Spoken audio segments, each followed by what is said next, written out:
Thank you. Dear friends, good morning. Today we have a great event, a great opportunity to communicate with an expert, Mr. Millington, and thank you very much for your interest and then that you are here with us. Some of our students and graduates after graduate university start their own business.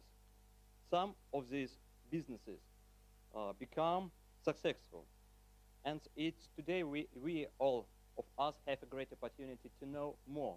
How can we use our IT knowledge for creating successful business? Okay? Don't hesitate about asking any question at the end of our lecture. And please be active. Be active and try to use this opportunity in very good. Okay? Okay, let's start and let's greet Mr. Millington.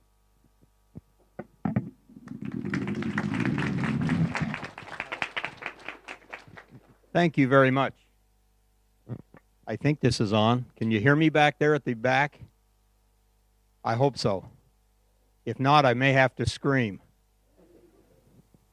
Thank you very much for being here today. I hope that over the next hour and a half that we are together, that I can share with you some information that will be helpful when you think about using your technical education and the ideas that you have about technology in creating new businesses.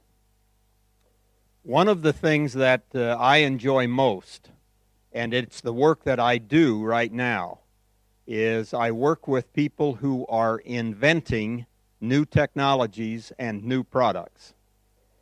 And so what I hope to do today is to share with you some of the ideas that may be helpful in helping you think about how to start a new business or to expand an existing business with the technologies that you are working on.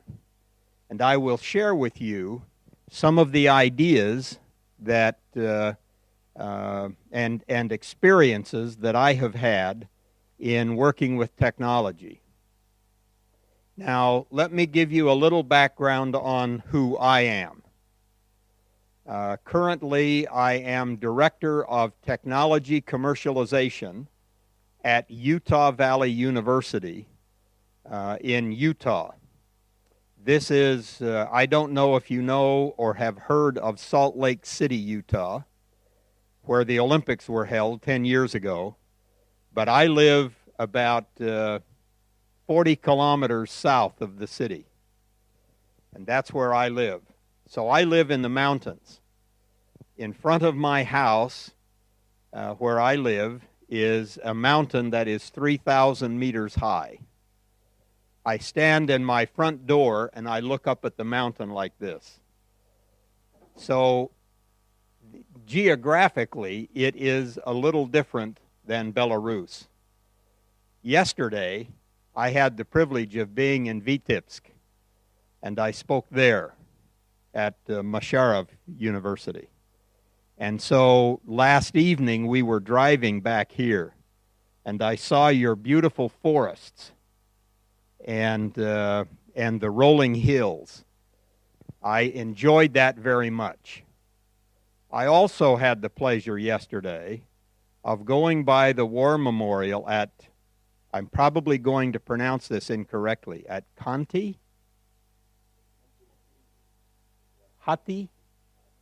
Hating. I went by there yesterday afternoon and was greatly moved by the history of Belarus. So I am enjoying my stay here, and it is a pleasure for me to be here today. Now, I want you to know that the information that I will show here today, hopefully you can see that. This one seems a little light because of the light. But I will make this available to anybody who would like copies. If you want a copy of the material that I will present, I will make sure that it is left here with the school, and somehow you can access that, so that if those of you who want to use this information will be able to, and you will have that information. Now, a little more about me. I have 8 children, so I have a big family. All of my children were once your age. I was even once your age, 100 years ago, but I was your age in school. My children have gone to school. I have a computer specialist as my oldest son. He develops computer programs even now.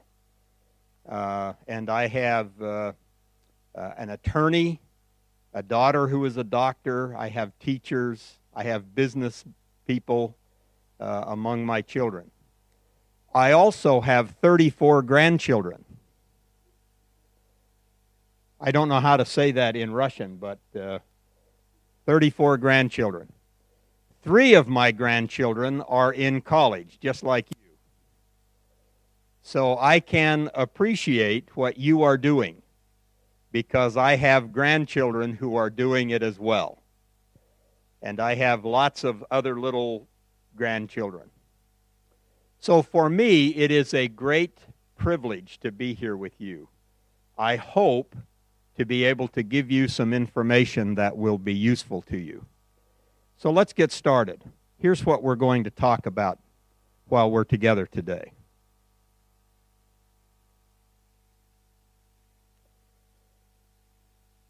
We will begin our discussions by talking specifically about innovation and opportunity recognition. What kinds of innovations are we looking for? What opportunities are available to us, and how do we recognize them as opportunities? And then when we talk about technology commercialization and business models, I will actually give you a couple of tools that you can use in your thinking about starting new businesses.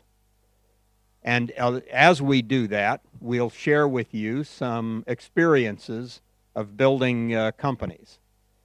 For example, it's been my privilege to have assisted as a president of a company that became one of the world's leading internet companies and the world's largest web hosting company, with using a technology that we developed, and I will talk more about that. So, like you, I have had a little experience with IT technologies. And I am currently chairman of the board of one of the leading IT companies in what we call digital forensics. That means we create software to investigate computers and cell phones and other electronic devices. And we sell those products all over the world. So I'm currently involved in a lot of information technology software development and software sales around the world. But we'll share some of those experiences as we get into our discussion.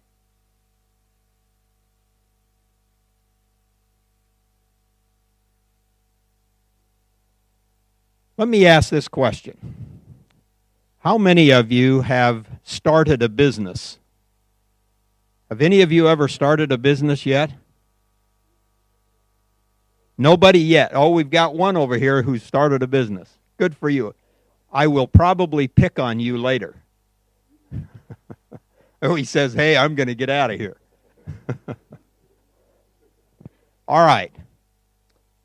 One of the things that you should know about starting a business is there's a lot of risk. There's the risk of failure. I have also had a business failure where I lost some money, a lot of money actually. But I've had some successes as well. So one of the things that we have to be aware of in starting a business, we need to know that there are risks associated with that. And those risks are real. We have to work long hours. But then how many of you are working long hours now?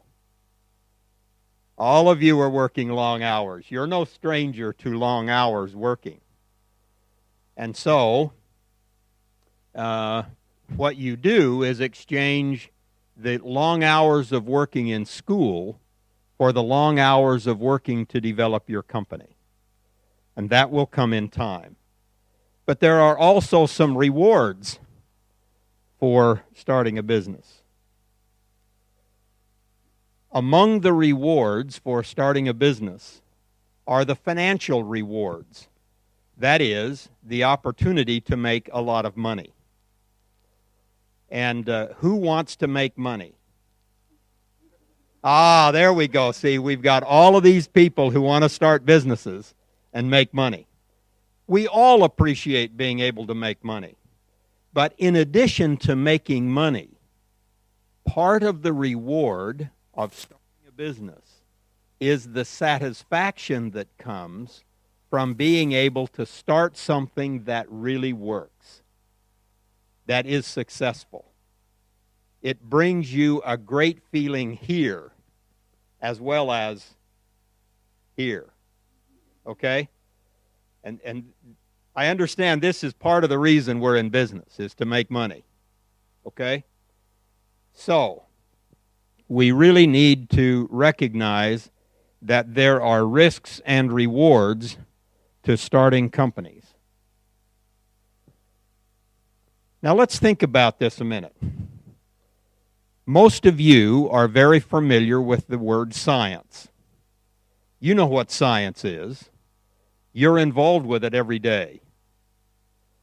But in the area of business, we say that science is the discipline and the ability to carefully analyze business opportunities. We will give you some tools today that will help you in analyzing business opportunities. That's part of the science of business. But we will also talk about the art of business.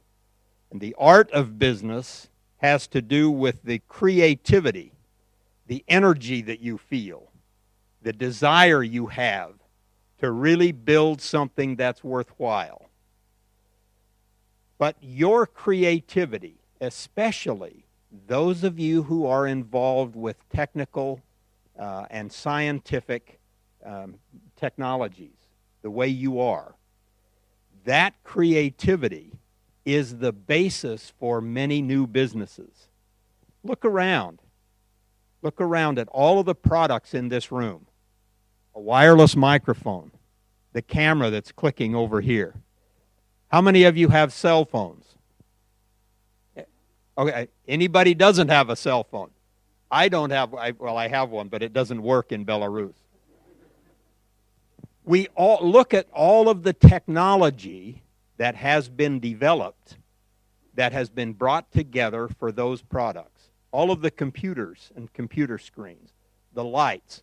In fact, everything that we touch has come from somebody's creative thinking. They have an idea, and we want to talk more about that as a part of the art of business.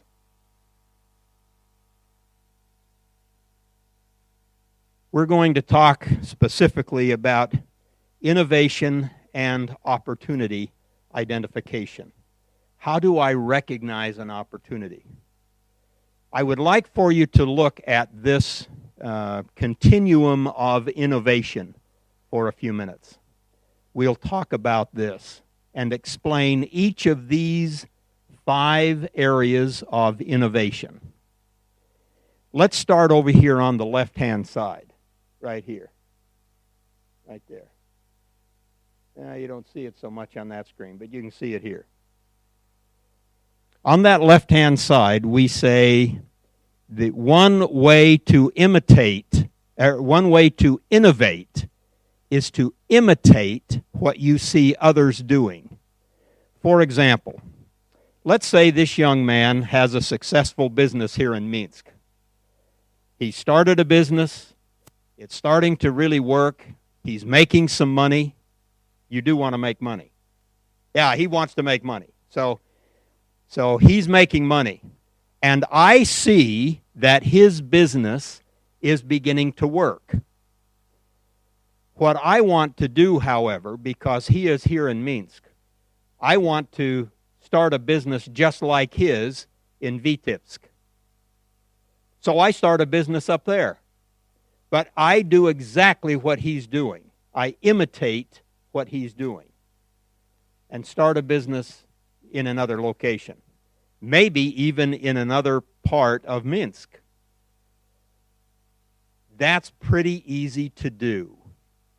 And the reason I emphasize that this is easy is because as I move from left here to right, they become progressively more difficult.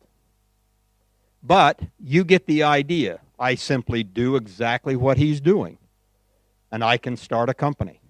However, there's not a whole lot of money to be made if all I am doing is imitating what you have already done. There is more money to be made, and who wants to make more money? There's more money to be made if I can somehow change that product or service that has been developed. If I can make an incremental or a small change to the technology or the service that's being offered, if I can make a small change, I can then go to the marketplace and say, I have a better product. My product does a little better, a little more. And so we see incremental changes all of the time. That's what technology really does. If you think about it, what you are learning to do here at school and what you will do in your careers is to make incremental improvements to the way things work. You are always looking for a better way to do something. And so these small changes become an important step to creating a better product and one that is successful in the marketplace. Let's give you an example.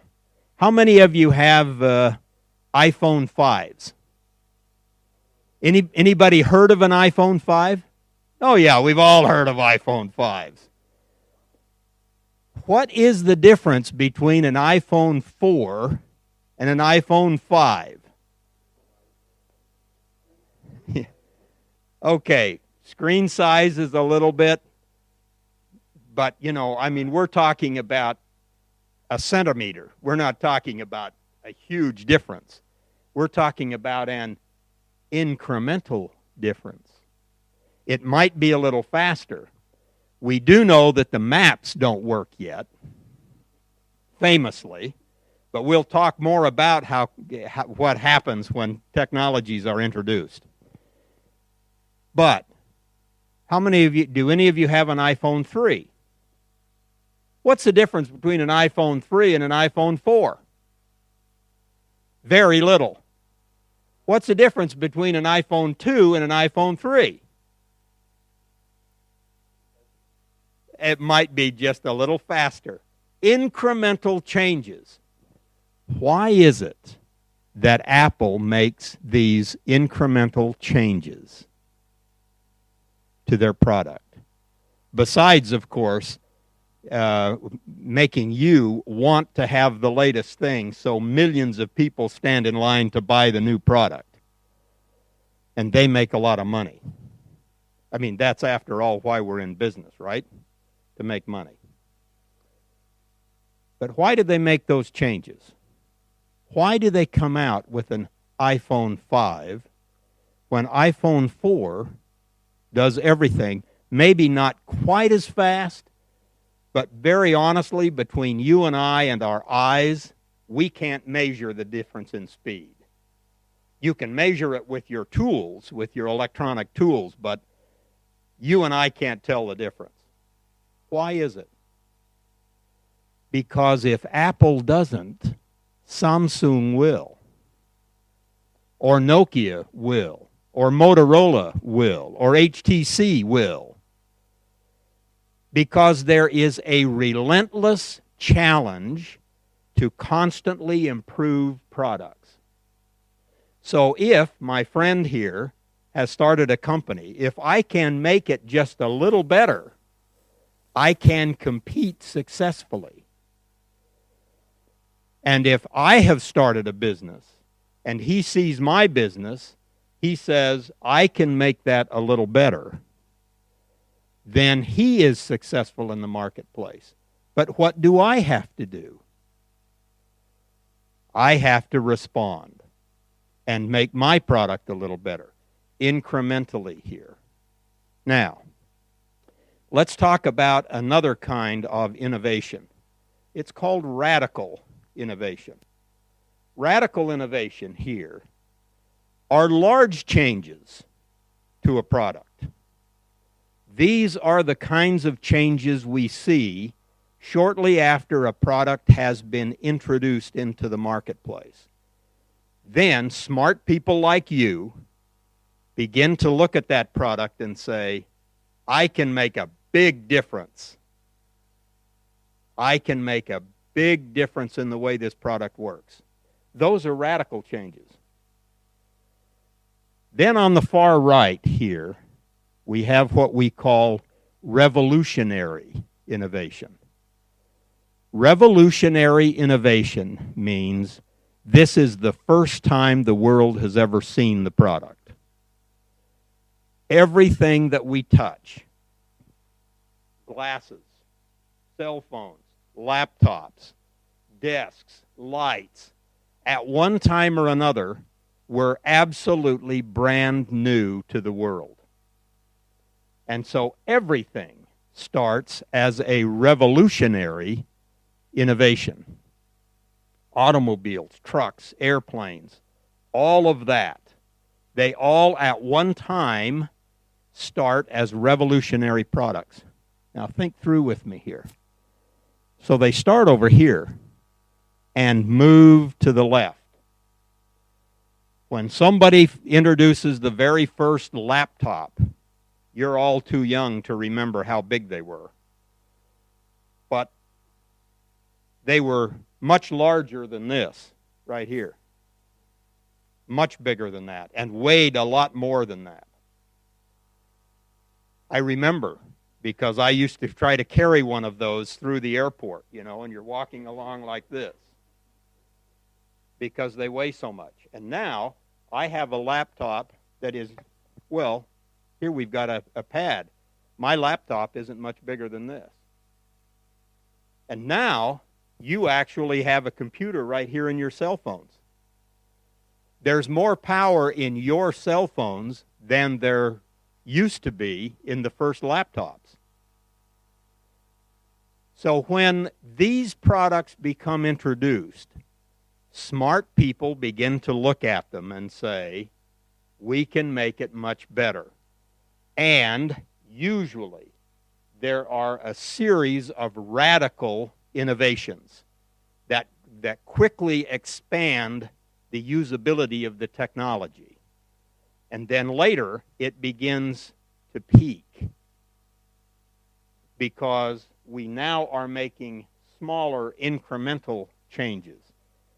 I don't know what will replace the current cell phones, because people like you will figure out even some great new radical or incremental change that will significantly improve cell phone functions.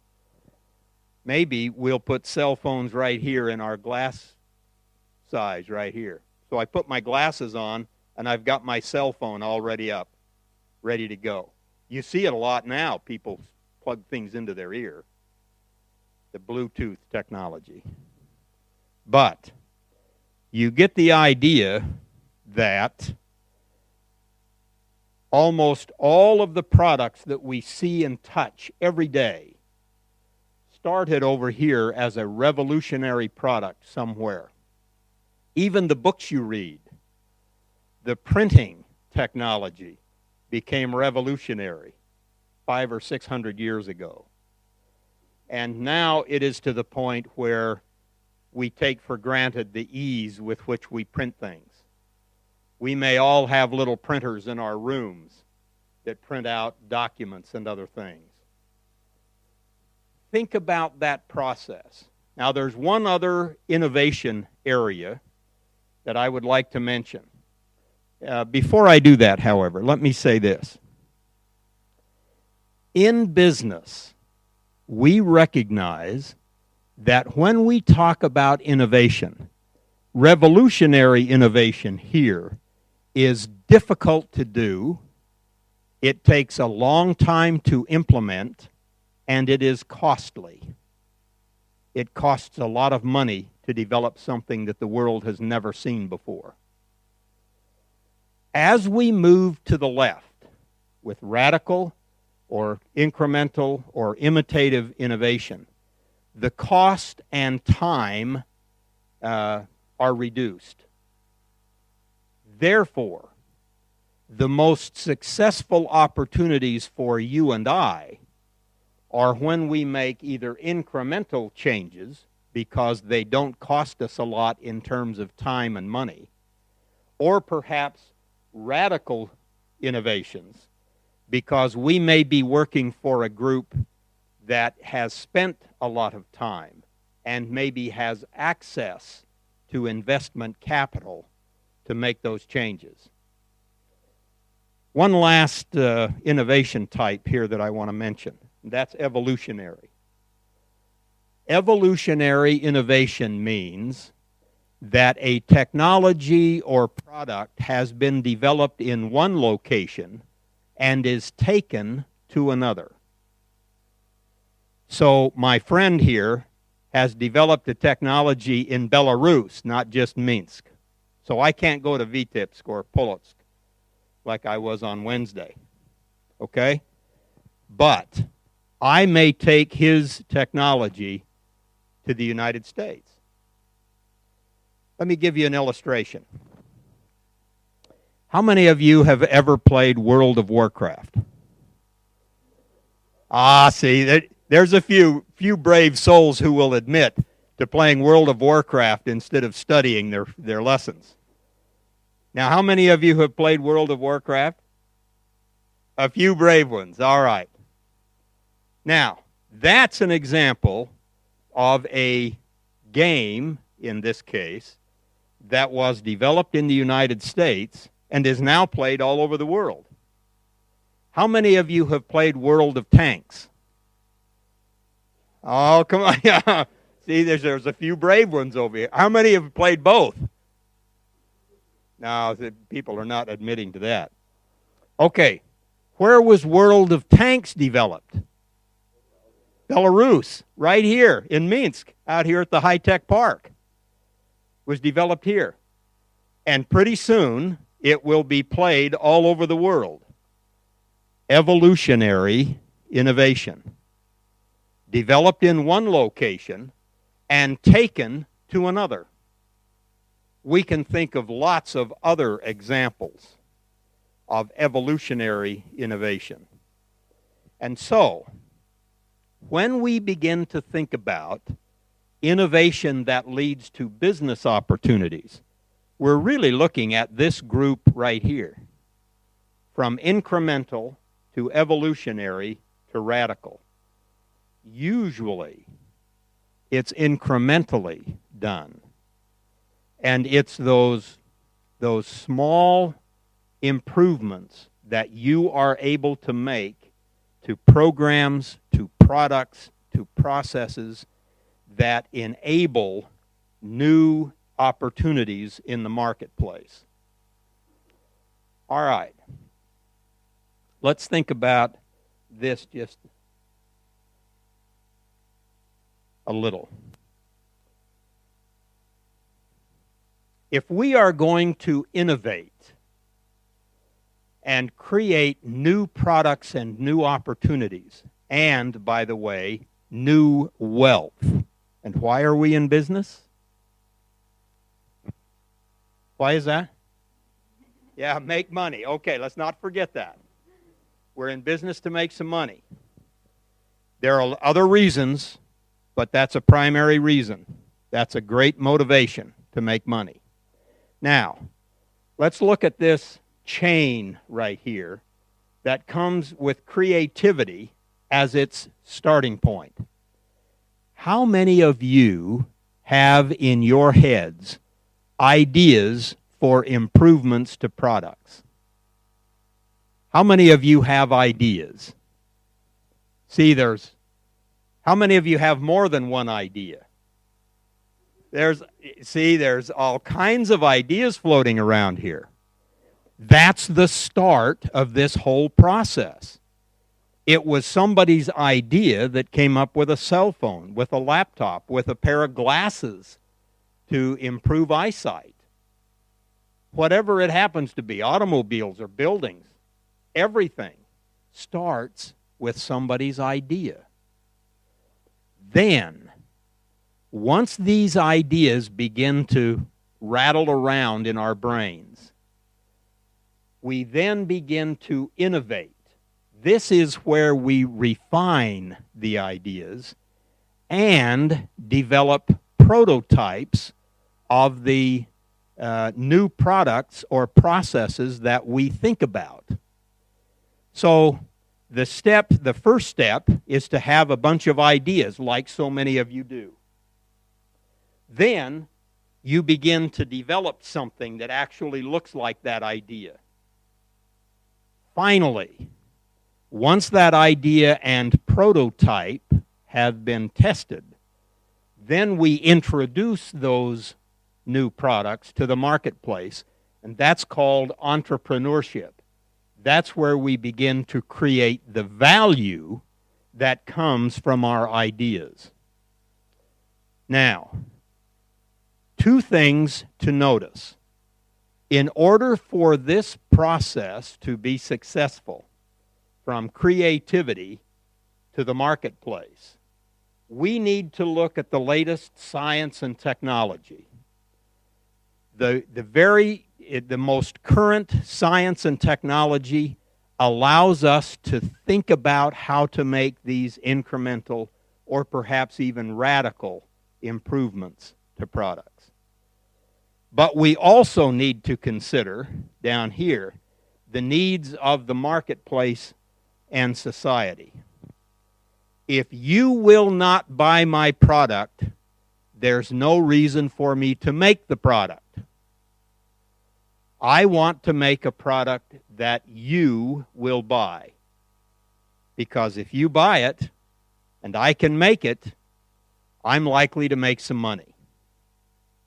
And so, along with my ideas, I have to carefully consider what's the current technology and what's the current marketplace for that technology. And how do I adapt what I'm learning in school, what I'm learning at work, to a new product that people will actually buy? And when I learn how to work both sides of that chain, then I am more likely to be successful in the marketplace. Two kinds of things to consider here. First of all, we make most of the money by innovating new products. That is what we make. If we make good products, then we can sell those products into the marketplace if there is a desire and a need for those products. But there's another kind of innovation that we need to think about, and that is the process innovation. That is how we make it. First of all, we think about what we make, then we think about how we make it. Because if I can innovate the process by which products are made, I can make them faster, better, cheaper, and if I make them less expensive than my friend that I keep picking on here, I need to pick on you. You've already started a business. But if I can make it less expensive and make it better by the process innovation, then I can compete successfully in the marketplace. And so both kinds of innovation are necessary, both product and process. What we make and how we make it. Both of those are important.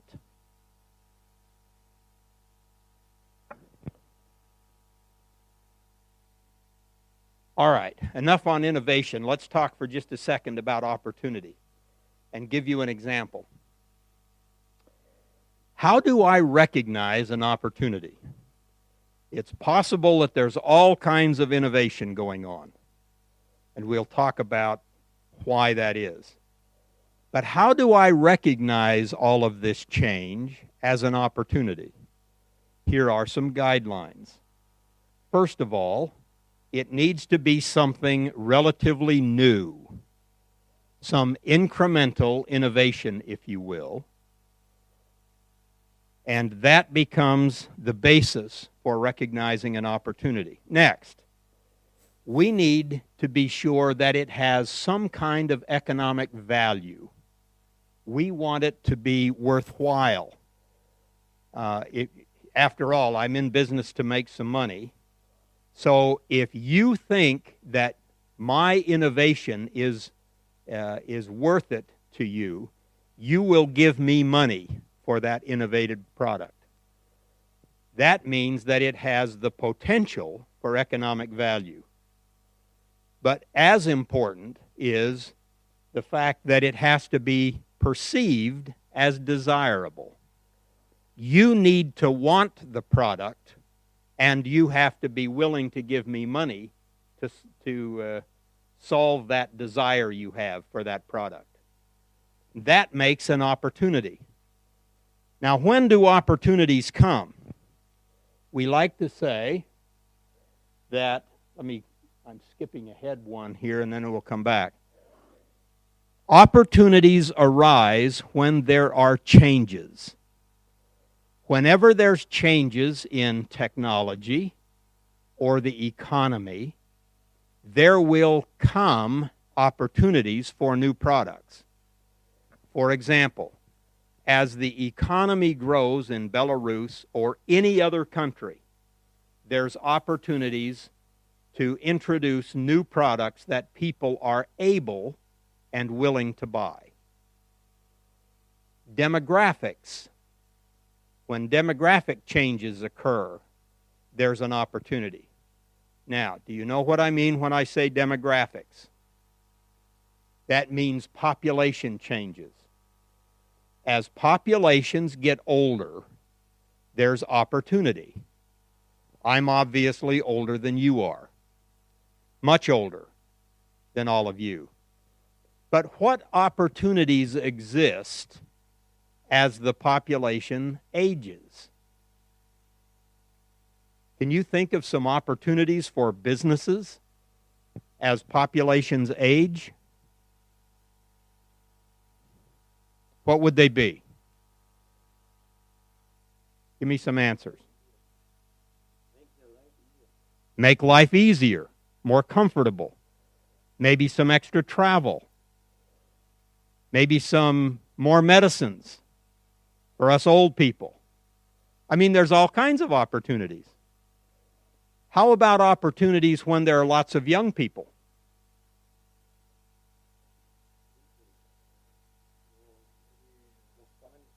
Yeah, more fun. No, you're supposed to study. Not play World of Warcraft. Yes.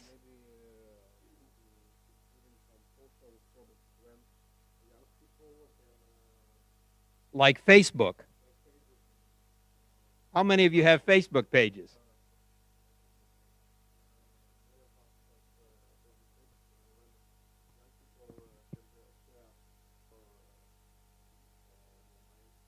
How many of you have blogs? Some of you have blogs that you write and share with others. Those are all opportunities that come from lots of young people. Well, we could spend a lot of time thinking about those opportunities. When there are changes occurring, there's always an opportunity. Now, let's go back to this one. It is very useful for us when we are considering opportunities to think about or to be aware of what is happening around us. We need to be what we call alert. We have to see what's going on and think about it and say, how can this be improved? What can I do? Where is the opportunity with this change? And we need to have a social network. We need to know people. And finally, we need to have some prior knowledge. All of the information that you are learning in school right now gives you prior knowledge to understanding problems and possible solutions. In business, we call those problems pain. And where there is pain, there is opportunity. If there is a problem that you face or your company faces, there's a potential solution for that problem or pain that you will be willing to pay for. For example, this is a perceived pain, not really real. We all have cell phones. Why? Because we perceive the pain of not being able to communicate with people. We need to be able to talk daily, constantly. We need to be, how many of you use your cell phones to take pictures? Everybody takes pictures these days, and then we send them by email. Yesterday in Vitebsk, there at Masharov University, as you walk in the front door, they have a series of statues of these old professors, each of them with a beard. Well, yesterday, my colleague from the high-tech park had me stand alongside the row of statues, and I got this picture. He took the picture with his phone, that is now a camera, and he took a picture looking down this row of all these old professors with beards. And I'm the only live one, or we think I'm alive, with all of these other people. Well, he took that picture and sent it to me last night when we got home. So I got it this morning when I'm doing my email, and I'm having a good laugh because here I stand with all of these old famous professors from Belarus. Now, those are the kinds of things that give us prior knowledge, social networks, and alertness. Let me give you an example here. There's a company in Shanghai, China, called Focus Media. Now, I go to China frequently and teach. I teach basically this same course, but I teach it for several weeks, and we go into great detail. Now, the guy there at Focus Media, the founder of the company, a man by the name of Jason Jiang. Now, Jason is his English name, not his Chinese name, of course. but Jiang is his last name. Jason when he graduated from college, became a salesman of advertising.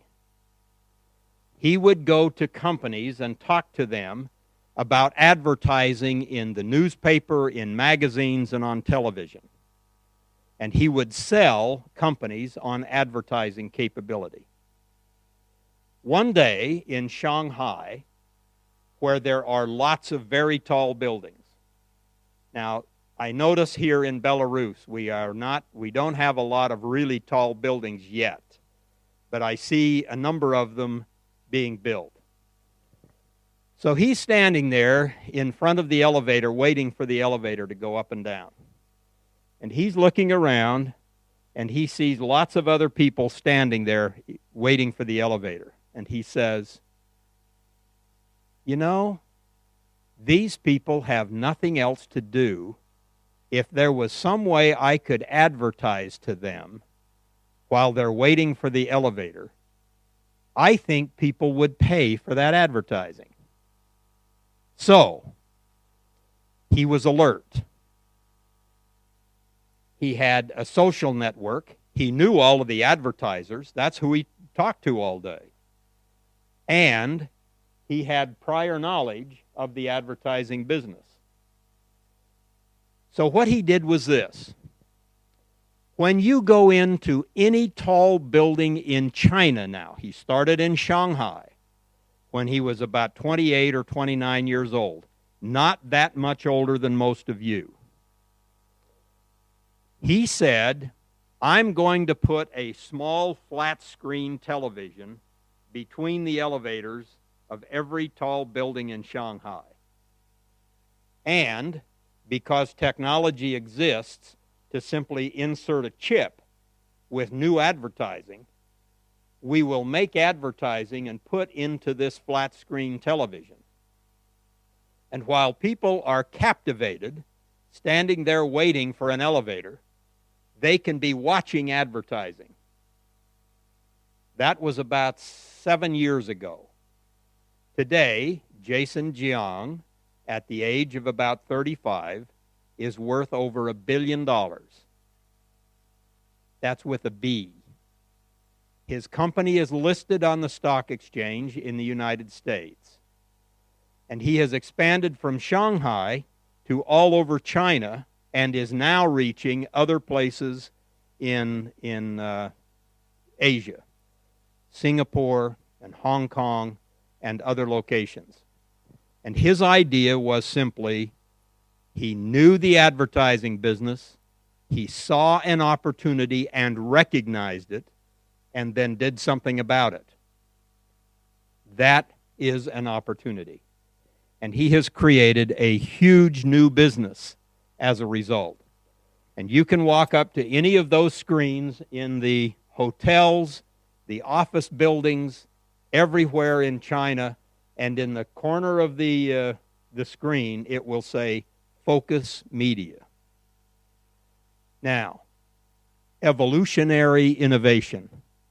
I don't see any of that in Belarus yet. Seems to me that there will be an opportunity somewhere to do that very thing. So think about that. Okay.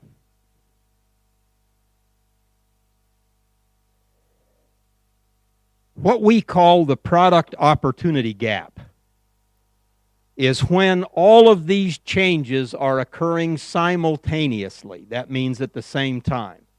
Social changes. And we know that there's been a lot of social change in Belarus and Eastern Europe in the last 20 years or so. Economic changes. Likewise, many economic changes occurring in this part of the world. And finally, technology. You are the drivers of the technological change that is occurring here in Belarus. Your education, your careers revolve around technology change. And so you are causing some of that change to happen. You might just as well be thinking of how can I take these other changes that are occurring, put them together with the technology that I am helping to create, and develop products that the marketplace will pay for. This is called the product opportunity gap. And here's the reason that we're trying to do that. If you look at this quadrant here, we're looking at existing markets with existing products. That's where we are today. The products that we have, we have. However, there are two ways to improve, actually 3 ways, 2 easy ways and 1 rather difficult way. But there's a couple of easy ways to expand the opportunity. I can take my existing products to new markets, if you will, evolutionary innovation. I can take products from Belarus and move them to another market. I can look in other markets for products that may not exist in Belarus and bring them here. That's an opportunity. Or I can slightly improve the product and introduce those improved products to my existing markets. Or, and this is the third and more difficult move, I can both improve the product and introduce those products into new markets. I can move in this direction. And by doing that, look at the results that were found in a recent study. A study done here a few years ago indicated that of all of the companies that were studied, 86% of those companies were doing the easy things, small improvements in existing markets or moving to new markets. Only 14% of those companies were doing the more difficult thing of developing new products and introducing them into new markets. But look at the results. While 14% of the companies did the difficult thing, they earned 61% of the profits. 86% of the companies shared 40% of the profit. Only 14% of the companies enjoyed the 60% of the profit. Yes, it is more difficult to develop new products. Yes, it is more difficult to introduce those products to new markets. That takes significant marketing and business skill. It takes significant technological skill, the kinds of skills you're developing here, to develop the new products that work in new markets. Yet look at the result. And why are we in business? We're in business to make money. This is why we are interested in innovation, specifically the kind of innovation that you can bring to any business, because you are learning those technical skills that the marketplace desires. You're learning skills that can improve products that the marketplace will pay money for.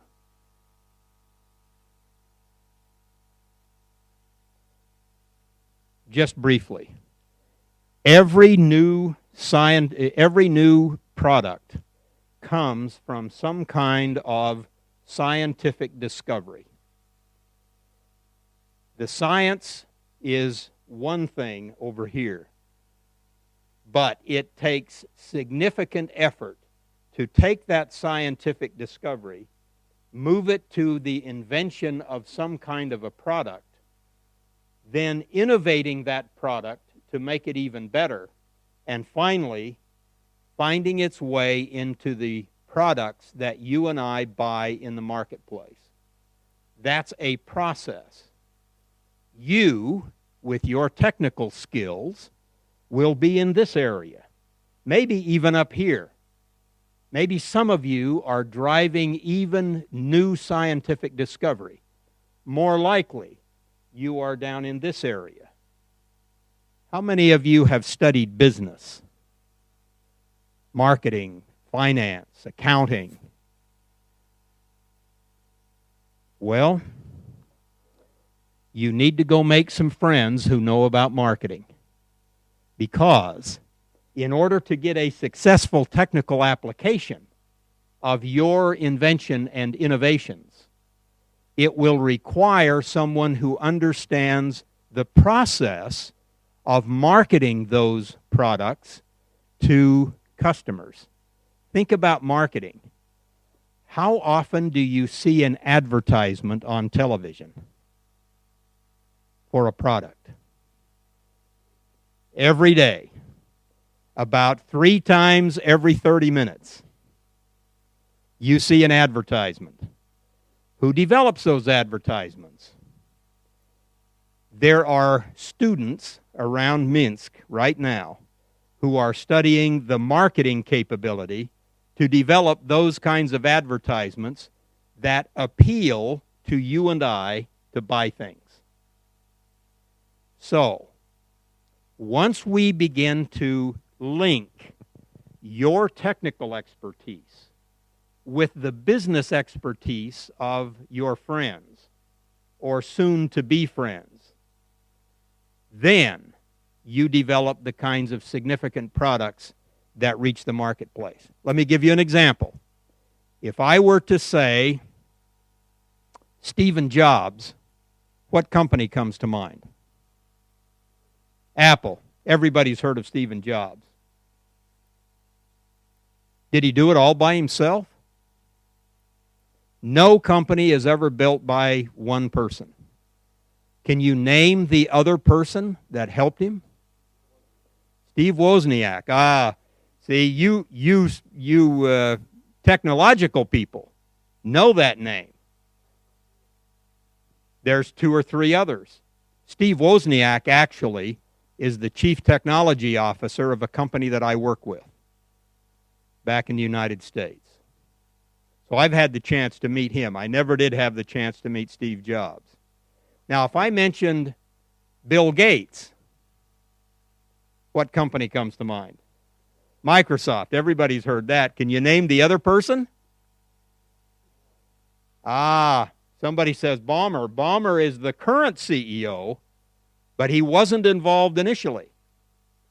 It was a guy by the name of Paul Allen.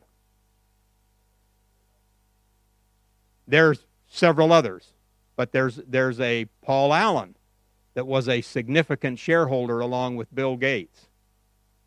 Now, what I'm trying to suggest is this. What it takes to build a successful company like an Apple or a Microsoft is a combination of people like you who are involved in the science and invention of new things and innovation, and people perhaps like me on the business side who can work with you to drive those products into the marketplace. And that combination is important to create. In the interest of time, I'm going to skip a few of these slides because I want to introduce this concept, and then we're going to talk about the 2 tools that I mentioned to you. Any technology that is introduced follows what we call the S-curve. Now, remember, this is an S as in the, similar to the English S, not the S sound C as in Belarus, okay? However, we'll humor me here, stay with me, we'll call this the S-curve of technology. Notice, we have here on the vertical axis product performance, and along the horizontal axis, time. When a technology is introduced, it starts its performance is generally fairly low. Hence iPhone 5. Maps don't work, but they're correcting that. All right. Any technology starts a little low. Then smart people like you begin to make those radical innovations that improve the performance of the technology. And it comes to a point where in a relatively short period of time, the performance greatly increases, benefiting from those radical and then later incremental improvements that are made to the technology. It happens with every technology. But every technology also begins to peak. It stops its product performance. It may not stop entirely, but its improvement slows down. And that means that it needs to be replaced. So here's what happens. iPhones are introduced here. They begin to perform pretty well. The iPhone technology begins to peak, and it needs to be replaced by iPhone 2 and 3 and 18 and 20 and so forth. You get the idea. Microsoft 1997 gets improved by 2001, gets improved by, supposedly, by XP, by 2007, 2010, etc. Because if you do not improve the technology and change it, who will? The competitor will. If iPhone doesn't begin to improve, make it a little better, a little bigger, a little faster, Samsung will, Nokia will. And so every technology goes through this sequence of improvements. Now, this becomes important to understand because in business, which you will come to understand, there are two difficulties. It becomes very difficult to manage a business when technology is changing quickly and the performance of that technology is being accepted in the marketplace. When my technology is growing quickly, it means that I have to manufacture more product, I have more customers to take care of, I have more accountants to hire, I have more people that I have to manage. All of this becomes complicating. Then, when it's time for me to change technologies from iPhone to iPhone 2 or 3 or 4 or whatever it might be, then managing this transition between the two becomes difficult. Look at what happens. The performance of iPhone 4 exceeds the initial performance of iPhone 5. Maps work great in iPhone 4. They don't work in iPhone 5.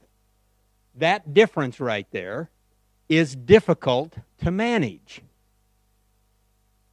Eventually, iPhone 5 will exceed the performance of iPhone 4.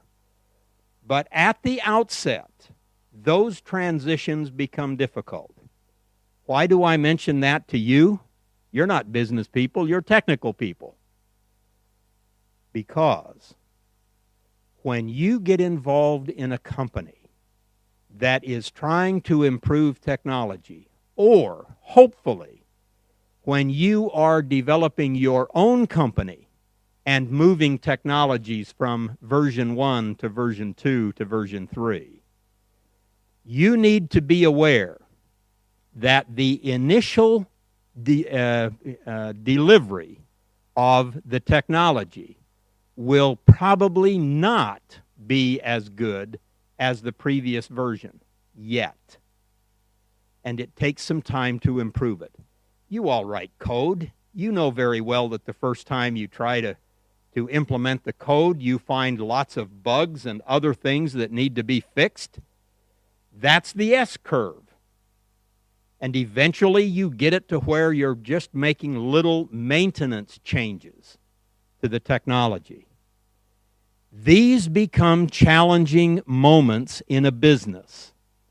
And when you introduce a new technology or suggest to your boss a new technology, you need to be aware that your technology will create management problems for the company.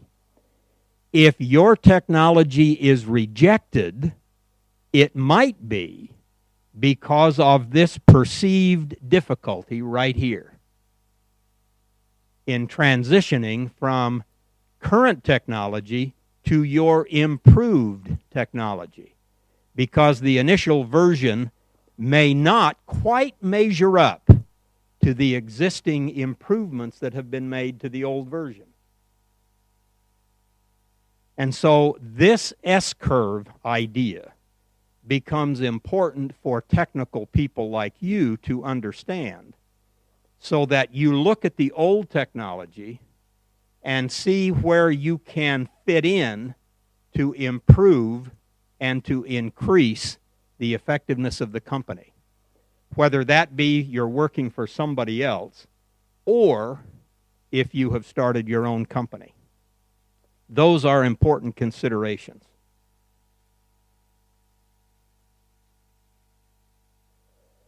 Now let's talk about tools. I've got two tools that I want to introduce to you.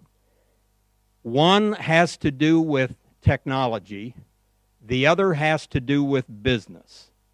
I suspect that you will understand a little more clearly the technical side than the business side. I can assure you that when I talked to some MBA students here in Minsk the other night, that they didn't quite understand the technical side, but they really did understand the business side. But we'll give you these two tools anyway, in the hopes that they might be useful to you. Anytime a company, whether it's your new company or an existing company that you work for, anytime that there is a new technology that is appealing to them, it is necessary to evaluate that technology to make sure it is clearly understood in terms of its business potential. For example, you may be sitting in there doing some research, innovating, inventing new things, and think you have a great new product, and you propose it to your boss, or you propose it to your partners in your own company. One of the tools that we have found to be useful is a tool that enables you to think about the technology and analyze the technology in terms of its potential. The reason people will buy technology, new technology, is because it will improve the performance of the company. Not because it's a great technology and everybody ought to have it. If nobody wants to buy it, it's not worth making. So we want to know at least as much as we can before we make the product if there is a market for the product. And so there is a way to analyze technologies so that we understand clearly what the technology is.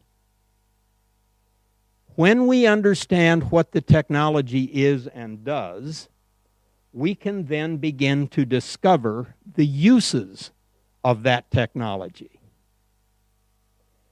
When we then know what uses that technology can be applied to, we then can look at the markets for those uses. How big are the markets? Who will buy this product? Why will they buy this product? Where are they located? Are they in Belarus? Are they in Poland? Are they in America? South America? China? Where is the market? If there is no market, there is no need to proceed. And finally, Once we understand that there are markets worth pursuing, then we can determine the best way to deliver value to that market.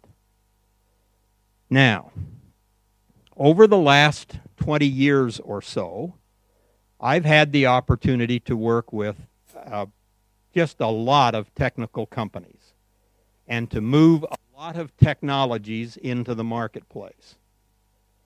Starting about 20 years ago, I developed a tool that now has been used in numerous places on very many companies to help analyze new technologies. And what I want to do, and what I will leave here with the school to be distributed to those of you who are interested in this, is to show you the tool that I have developed. It's a series of questions. It's not some fancy online computer program. It's because, you know, I'm just a regular, ordinary guy. I got to look at a sheet of paper.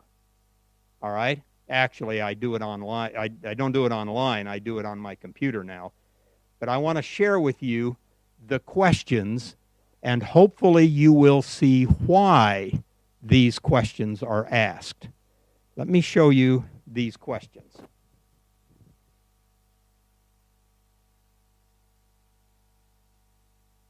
I think I'm getting down here. Where is it? Right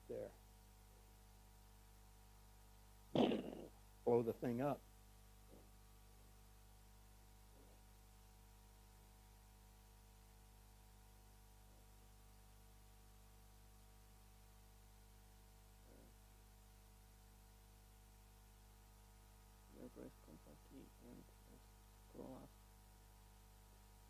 It'll work.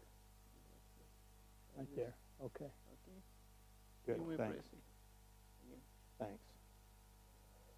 Okay, now, as I mentioned, this covers several pages. It's not, and we are not going to go through every single question. There's about 50 of them here that asks a variety of things about the technology.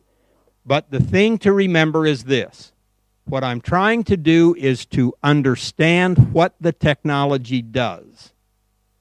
When I understand what it does, I might then be able to understand how to use it in various products. Once I know how to use it, I can examine the markets for those uses and eventually determine how do I deliver this improvement into those markets. So, there's a series of questions that guide my analysis.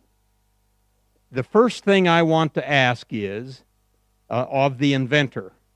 First thing is I find out who the inventor is, and I sit down with the inventor. Might be you. You and I sit down, and you have a great new invention. And I say to you, tell me in scientific terms what this technology does.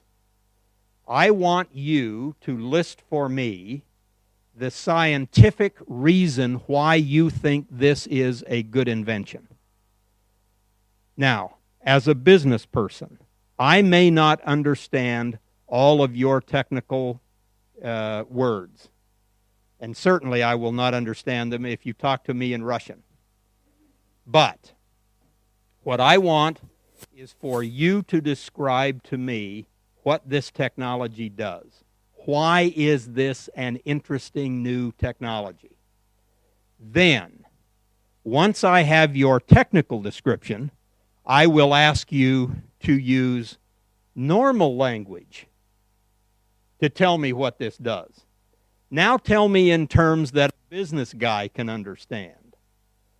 Because once you and I come to an understanding of what this product does, or what it is here, I can then begin to make a list of the uses of this technology. Let me give you an example. How many of you use sunblock? That is the cream that you put on when you're out in the bright sunshine. Do any of you do that? I have to because, you know, I stand under the sun and I turn out to be red like this sweatshirt right here. Well, either one of these. But the top of it's not good to be burned like that. So whenever I go out, I not only put the cream on, I put a hat on. How many of you women use makeup? Ever? I don't, okay? It's obvious I don't use makeup. But I have 4 daughters, and they use makeup, and I have 18 granddaughters, and the older ones use it, and I have a beautiful wife, and she uses it. I want you to look at the ingredients. It's one of the ingredients in sunblock and makeup base is called titanium dioxide. TiO2. Titanium dioxide. It's even part of soaps. Part of the reason that it's part of those products is because very fine particles of titanium dioxide are very soft to the touch. You can put it on your hand and it's very, very soft. But those particles of titanium dioxide actually are the elements that refract the sun rays and give power to the sunblock that you put on your body. It's the titanium dioxide that does that. About 18 years ago, I was working with a scientist at one of the nuclear laboratories in the United States. I was director of technology commercialization there. And he was inventing a new way to make very fine particles of titanium dioxide. Titanium dioxide prior to that time was made through a grinding process. Now, when you grind something, you can only get it so small. He invented a new way to make a very, very fine powder out of titanium dioxide. And this greatly increased the surface area of the total titanium dioxide. By making the particles smaller, more of them, it created greater surface area. Up until that point, his invention was intended to be used in the process of generating nuclear power for a certain reason. He and I sat down and said, your purpose here, the scientific description and the real purpose, is intended for use in nuclear power and handling nuclear material. However, are there other uses for this kind of improved product? And he didn't know. He was a nuclear scientist. So we began to ask around, where is titanium dioxide used? We quickly discovered that it's used in makeup and sunblock. Sunblock used to be they have numbers associated with them, how good they are. It used to be 15 was about as high as you could get. Now you can get 45 and 70 and some of those really high numbers. Why? Because we discovered through using this tool that the most profitable use of this discovery was not in nuclear energy, but in products bought by people like you and me. And so we licensed this new technology to the makers of makeup and sunblock. And suddenly, the sunblock ratings went from 15 to 45 to 70 as a result of that technological change. So, one of the most important lessons that I learned from that was a new technology may be pointed in one direction, but the most profitable use of that technology may be in another direction. So, one of the things that you will always want to challenge when you are developing a technology is, here's why I invented it, here's why I'm working on it, but how can it be used in addition to its currently intended purpose? And I could give you more examples of that, but most of us use sunblock or makeup, and so I think that you get the point. Challenge what you are developing so that you really discover the uses of that technology. Well,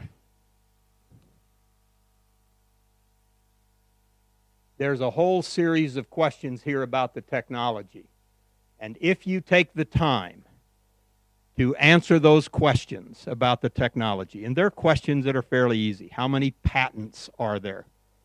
What are the possible uses? Who has a competing technology?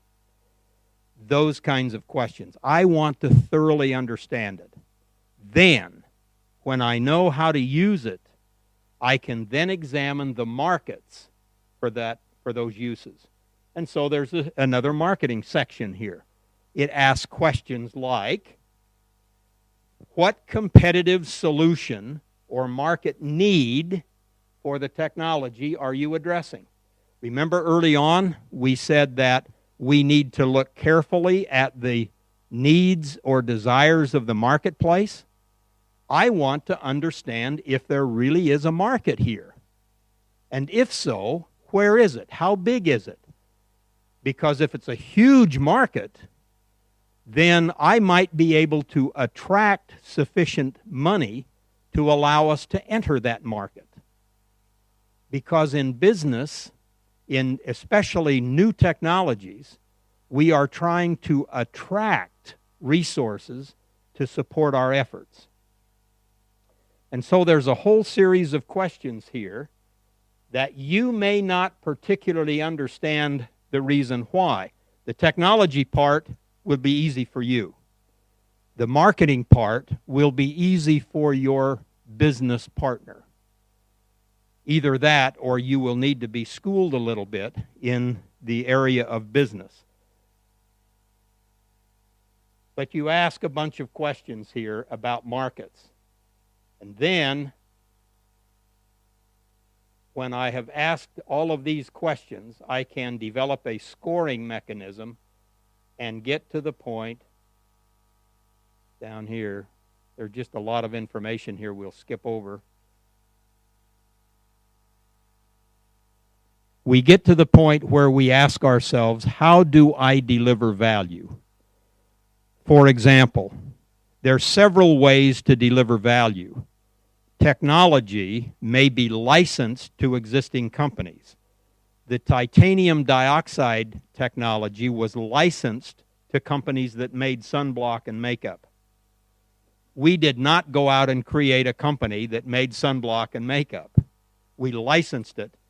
They paid us a royalty on all of the product that they sold using our technology. We still made money, but we didn't make the products.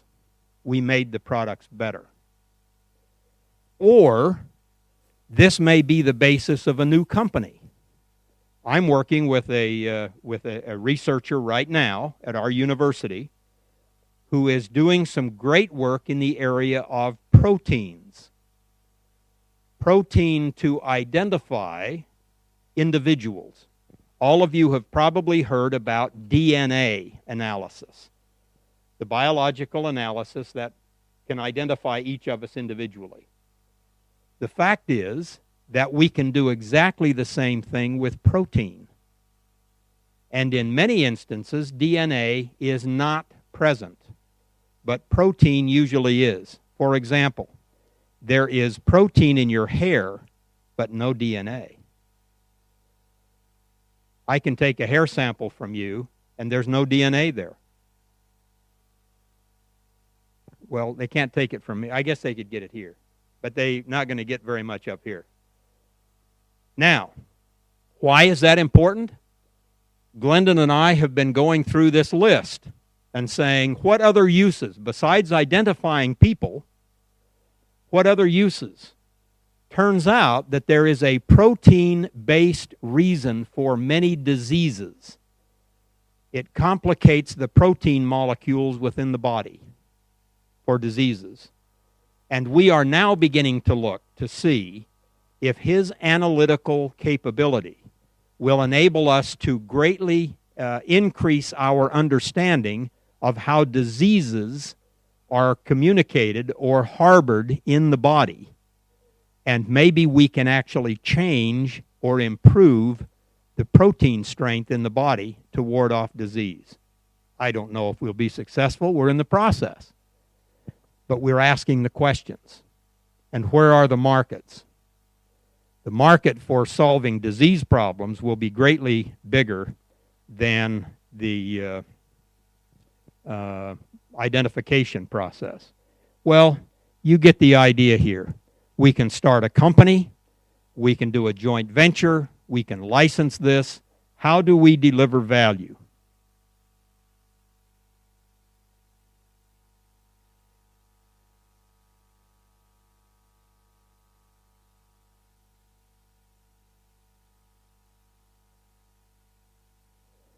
That's the first tool.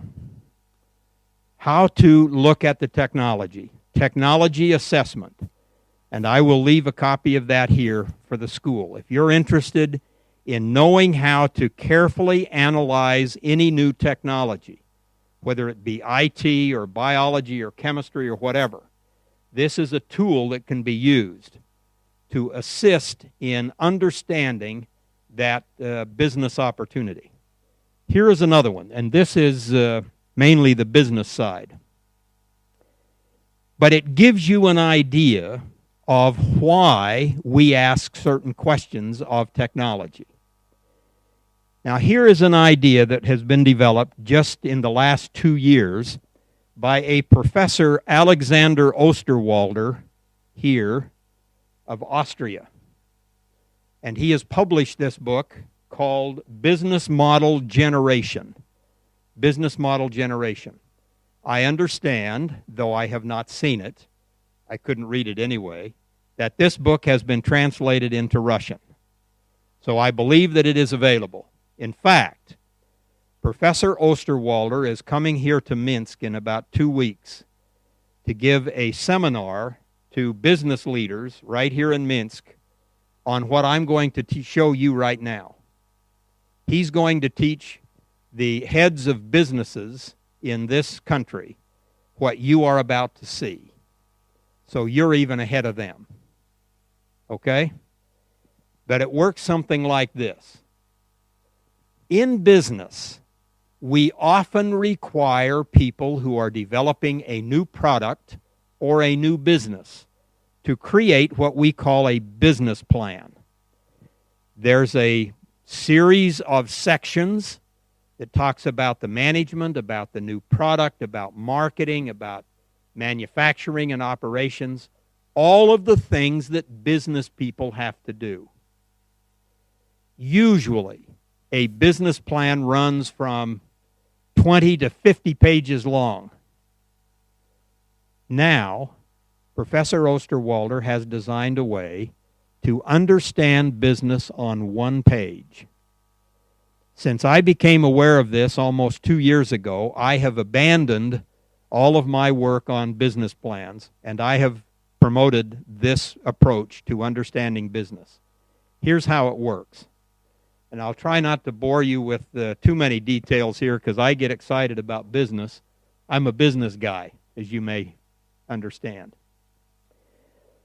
There are 9 parts to the business model canvas. These 9 segments here, 9 parts, are all of the major activities that a business engages in to be successful. Actually, in a business plan, most of these sections are separate and may be several pages long in description. What is now the new approach is on 1 sheet of paper, I can completely understand a business. For example, let's take a look at this. Let's start over here on the right-hand side. The first thing I want to do is to correctly identify who are my customers for whatever product that I'm concerned about. Who are the customers here? The various customer segments. This could be a mass market. It could be students at universities in Minsk. It could be, you know, the people in the United States, whoever the market might be.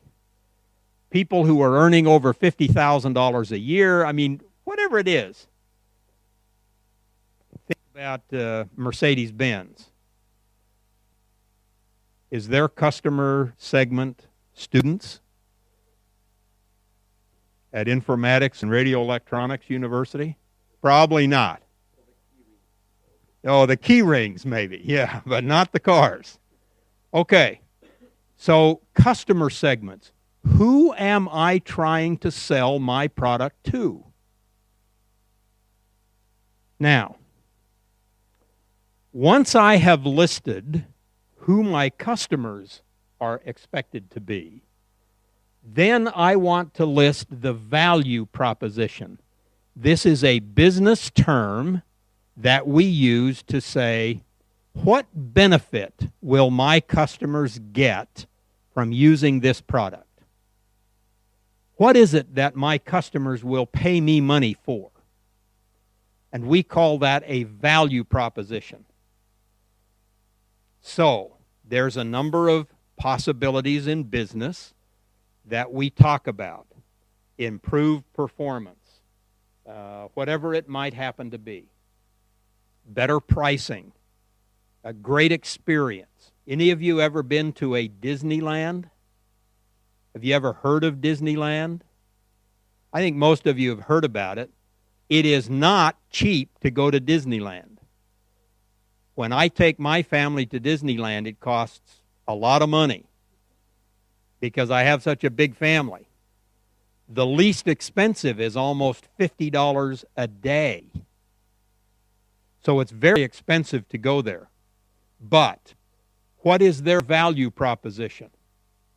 Their value proposition is the fun, the experience, the excitement of being there.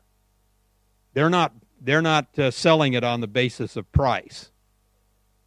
They're selling it on the basis of experience. That's a value proposition. Price is another set of companies, not Disneyland, not Mercedes-Benz, not BMW. Okay? So there's a value proposition. Now, once I've identified the value that I'm delivering to these customers, I want to look at the channels. This is another business term that we use to say, how will I deliver this value to these customers? Will they be online sales? How many of you buy things online? All of us buy things online now. That's a channel. A website where I can buy things is a channel. How many of us go to a store and buy things? We all buy things at a store. Stores are channels. They are the mechanism by which people move product to customers. Now, there's a couple of kinds of stores. You can own your store, or you can use my store.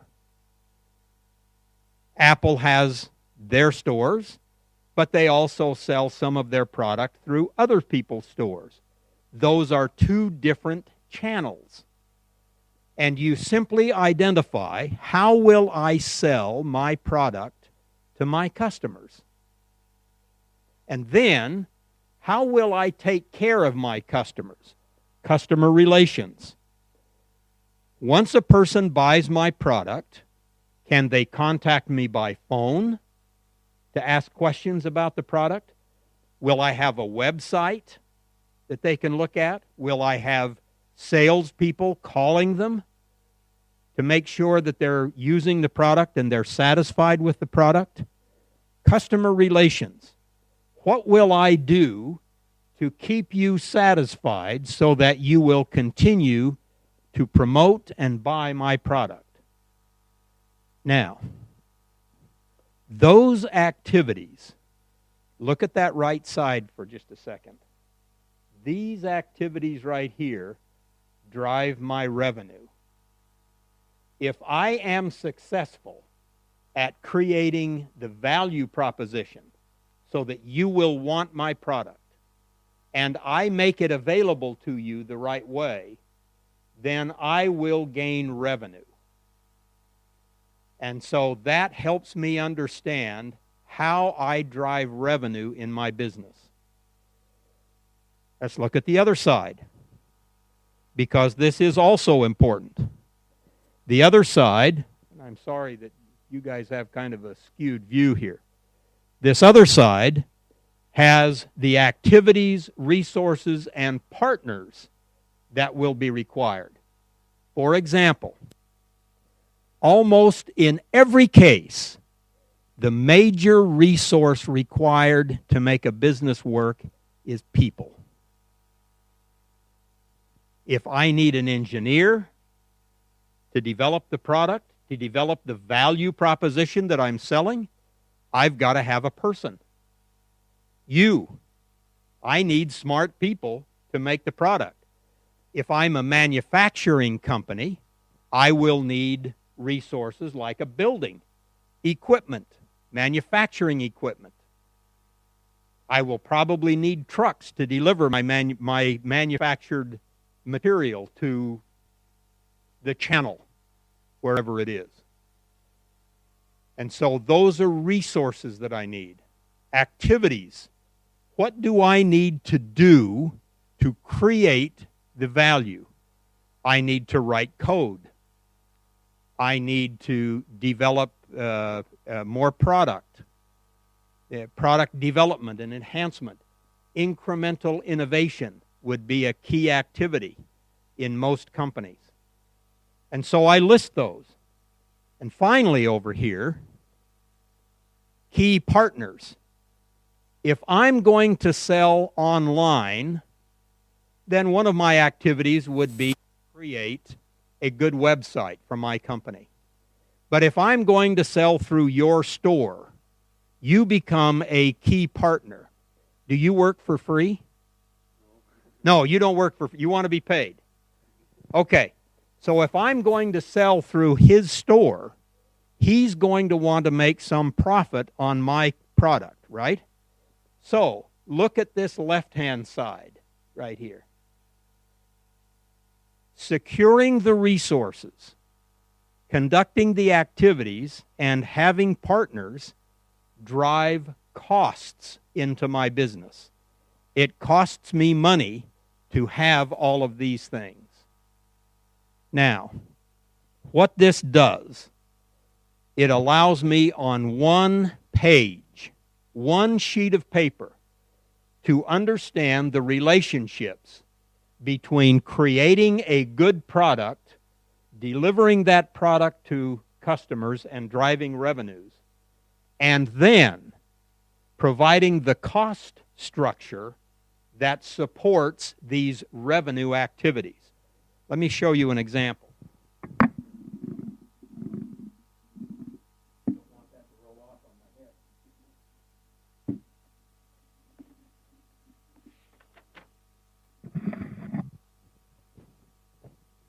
Here is the business model canvas for a company that I have worked with.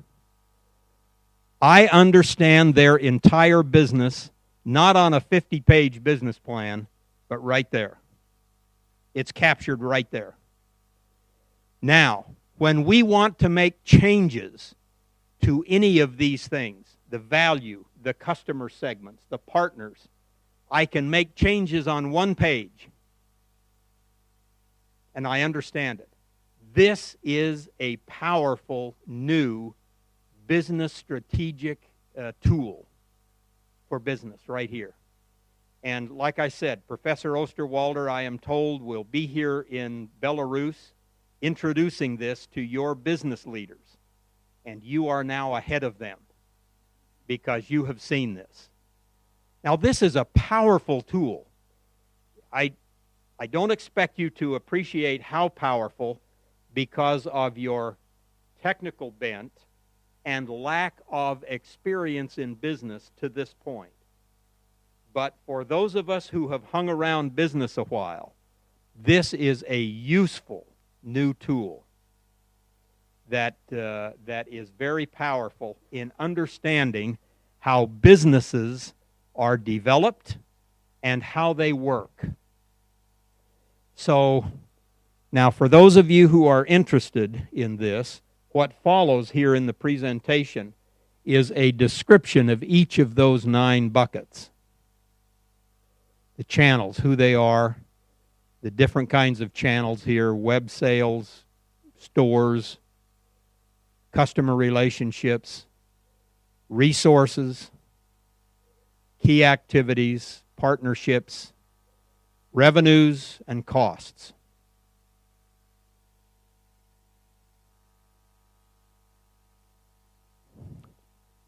Because when I need to make a business decision, I can look at how to increase my revenue and decrease my costs so that I am more profitable.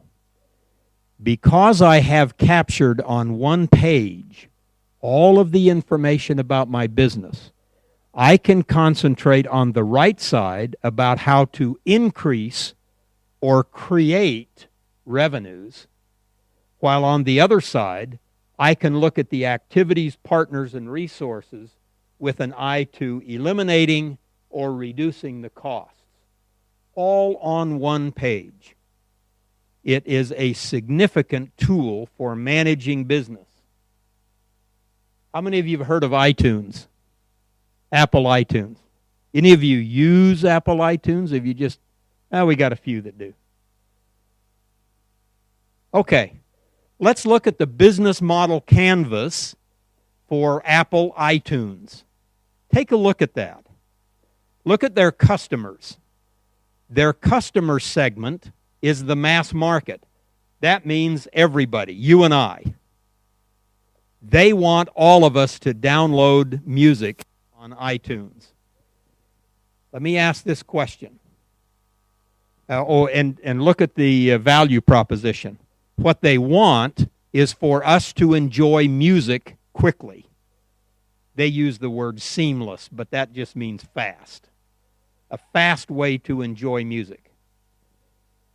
Does Apple iTunes, as a segment of Apple company, this isn't the entire company now, this is just the iTunes business of Apple.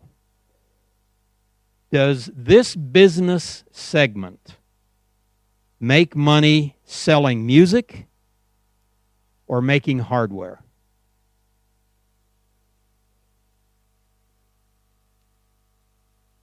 Tell me what Apple does best. Does Apple make music? Or does Apple make hardware?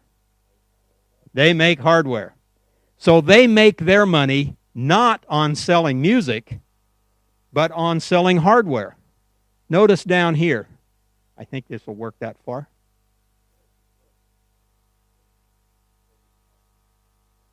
Oh, there we are. I follow it. There we go. Notice here. They make some music revenues, but the bulk of their revenues comes from hardware sales.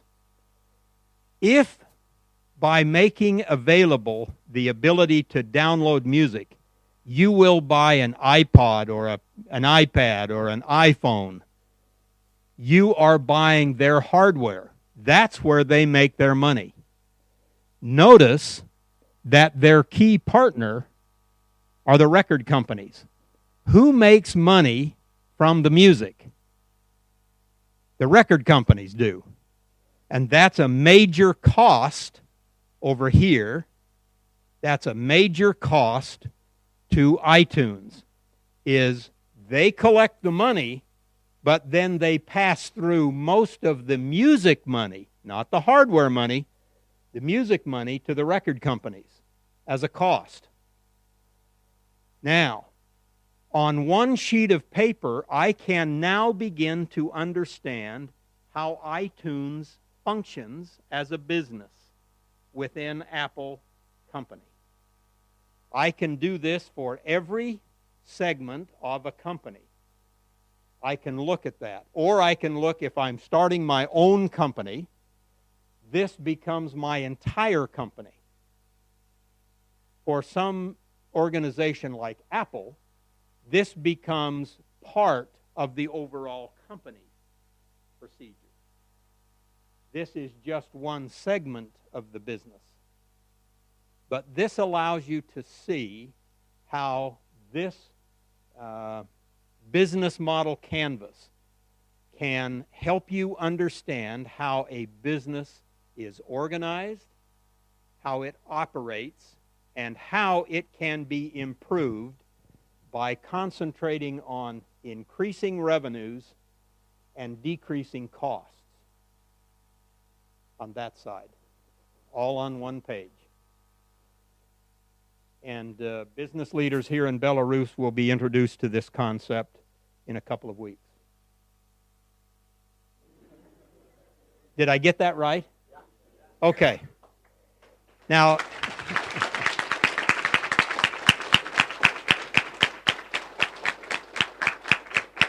thank you very much for the opportunity to be here. Once again, if anybody's got any questions, there's my email. You can get a hold of me. I can be found. And I will make this available somehow. We'll figure out, I'll give you a copy and you can make it available to all of your students. Those of you who are interested, especially in these two tools, what we've tried to do today is to say, you, in your studies, are on the front lines of technological change in the world, not just Belarus, but the world. The work that you're doing will equip you to make an impact on technological innovation throughout the world. That drives the opportunity to create companies. And if those of you who are interested in owning your own company and participating in the risks and the rewards, here's some information that might be helpful to you. Even if you decide not to develop your own company, but you go to work for some other company, the tools we have given you today can be very useful in your work. It can guide your analysis of new technology as to its usefulness to the company. The company will employ you if they are successful at selling their product to other people. And so wherever you are working, these tools can be implemented and help you be more effective as an employee or as a business owner. So I would suggest that you take a look at them and study them. I've used them. I know that they're very helpful, and they will be to you as you become more familiar with the questions and how to use them. So if you've got questions and you take a look at it, I can be found, and I will be more than happy to respond. Just remember, when you write me, say, I'm one of those guys that had to sit through your lecture at informatics and radio electronics. Now, we may have a minute for some questions if there's anybody that has a burning question, and I certainly will be here for a few minutes afterwards if you would like to visit with me privately. Any questions? Yes, sir.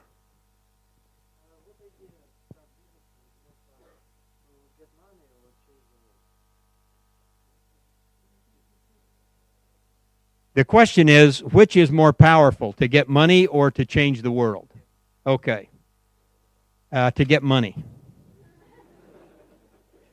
Because if you actually produce a product that the marketplace will accept so that money begins to be generated, you may, in the end, change the world. I do not expect that Bill Gates or Steve Jobs ever thought that they would have the impact that they have had on the world. They were starting to make a few dollars, and they've changed the world. I think that if you are driven by an opportunity to provide for yourself and your family, the opportunity then may open itself to where you can have a significant impact on the world. I think it's easier to make money than to change the world. Okay? Any other questions? That's a good question. Thank you for that. Well, I'll be here for a few minutes after if any of you want to talk. And certainly these materials will be available. Please check with the Vice Dean and find out how they are if you're interested. You've been a delightful audience, and thank you so much for allowing me to be here today.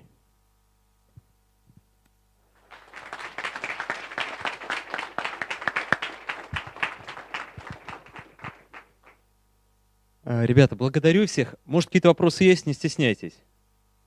Нету вопросов? Есть? Только, в частном порядке, да?